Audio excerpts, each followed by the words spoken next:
Hey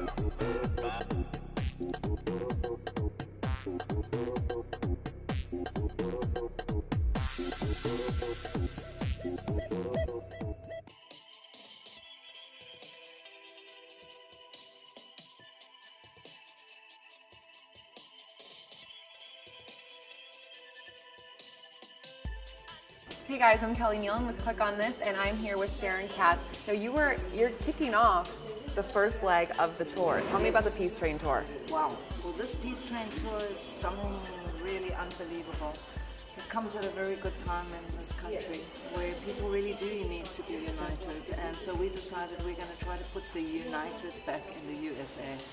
I mean, as you hear my accent, I'm not American. I'm from South Africa originally, and we started this project back in 1992, just after the release of Nelson Mandela from prison, after he was in jail for 27 years, because he was trying to unite people in South Africa, and of course the government of the day didn't like that, so they put him in jail. And when he was released from prison, and was on the eve of our first democratic elections, we staged a peace train across South Africa, where we brought together all different races of children and adults and musicians to sing and dance together in a spirit of celebration, in a spirit of unity, in a spirit of we're here together on this earth, let's live and let live.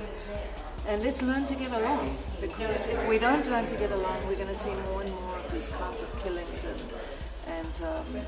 discrimination, and we want to help these children to look forward to a good future. Yeah. And so that's why we decided several years later, coming back to 2016 now, 24 years later, wow. We said, we looked around and we said, let's try to give back in the United States, because we've been coming and going from here for many years and using this beautiful country to raise funds and to help children and projects back in South Africa. And we've actually done our part here in the States as well, working with children. But this time we said, let's just combine our efforts and move forward in the spirit of optimism.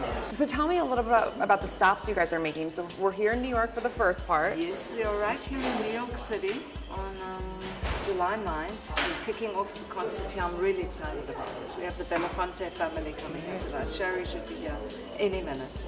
Sherry Belafonte and her family. And how important is that for you to have that name as part of this? Well, Sherry's become a very good friend to the project, and her father, Harry Belafonte, is an icon. I mean, I'm just looking at my watch now, I'm just hoping, that he's going to be able to come. And we also have the Consul General of South Africa here in New York. She's coming, and several of the dignitaries. We also have the Borough President of Manhattan. Wow. And we have visiting choirs, and in addition to that, we have our own 10-piece band and our own almost 100-voice choir. So it's great. And from here, we're performing in Jersey City tomorrow, and then we're moving on to Trenton, Philadelphia, Baltimore, and Washington, D.C. And tell me about some of the songs that everyone's singing. What's the message in them? Where do they come from? Well, most of the songs are my compositions, and some of them I've collaborated with other singers, South African singers, such as Nomvandla Wanda, who founded the Peace Train with me in South Africa 24 years ago. And some are songs that pay tribute, for example, to Mandela. There's a song about the train. That's a traditional South African song. And then there's my own song, Peace Train, that I wrote. And songs like The Time Is Right Today, The Little We Have We Share, We Can Be the Change. So the song title tells you all about it, and it's really about empowerment. It's about empowering people, not only young people, but all people, to know that we all have a stake in the future. Yeah. We can't just sit back and say, oh, what a shame. We have to really, it's a movement. If things are going to change, there has to be a movement for that. There has to be an energy around that people can join, that they want to join. Yeah. And I believe that, the Peace Train is one of such movements that have a positive message. And it's such an important message, especially right now with the racial tension that's going on in the country. And how important is that does it make the Peace Train even more important? Does it give it more of a feeling? What's the energy with you guys, with everything going on? It does. It's a very serious time in our world. It's a very serious time. I mean, it's a very frightening time. Yeah. And But we feel that if we can spread some kind of love and acceptance, and that people can look at the peace train and see diversity, and see all these different cultures together, black, white, Hispanic, you name it, they came from Hawaii, you know, and if people out there can actually witness this, we think that it can change a lot of hearts and minds, that they can say, well, you know, why shouldn't we be tolerant of one another? Yeah. And it's very important in terms of our survival as the human race. And how can people get involved in this? How did everyone that's involved right now get on board? Well, it's relatively easy to get on board now with the internet. You can reach us on getonthepeacetrain.org, or my name, Sharon Katz, sharonkatz.com. And it's not difficult. You can find me on the internet and, you know, just follow our movements, come and see the concerts, make contributions, because every contribution really helps to, like right now, to feed the children they're eating right now, and the families on the team. So it's a movement of spirit and heart and mind, and it's not difficult to get involved. And it's a will.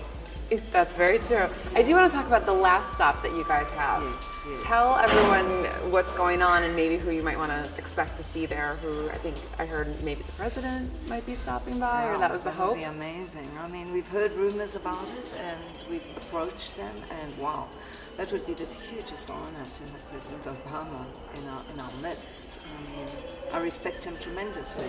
He's someone who's made a lot of change that's actually affected people. Universal health care is one of them. So I'm not a politician, I'm a musician, but I have tried to do what I feel is right. And there are a lot of people that are supporting this, so we feel that we've got a good message, and we'd love to see the president there. That would be such an honor. We did meet Mandela. I did perform for Nelson Mandela while he was still living several times. And what was that like? Oh, goodness. It just makes you smile and sort of catch your breath, because Mandela was a mythical hero. He really was, and he did so much as one person, and it inspires us. And people like Harry Belafonte, I mean, they inspire you, and Nelson Mandela, that one person can make huge change. Just one person. Yeah. So all of these hearts and minds coming together can really have an impact. You know? And so we want to go, pow, we want to pack a wallop for the audience and all watching to let them say, wow, yeah, we can do this. And you also worked with some other big names as well. Sting, I saw. Who else did we have on the list? Like Madonna. I was featured on a CD alongside these amazing musicians, and I have met many of them. My personal friends are Ladies with Black Mambazo, who are a famous group in South Africa. My son is actually their engineer, they're traveling. And all the great South Africans, Maria Makeba, Hugh Masakela, all our great names. And I've met Richie Havens, Pete Seeger, lovely people, Janice Ian. I mean, just beautiful, beautiful musicians. I respect them. Oh, great. It's great. Well, I know you've got to get going. I know we've got a lot of people tugging at you today. So thank you so much for everything. Thank you. Thanks for covering it. Break a leg up there, yeah. Thank you. Pambili, Pambili.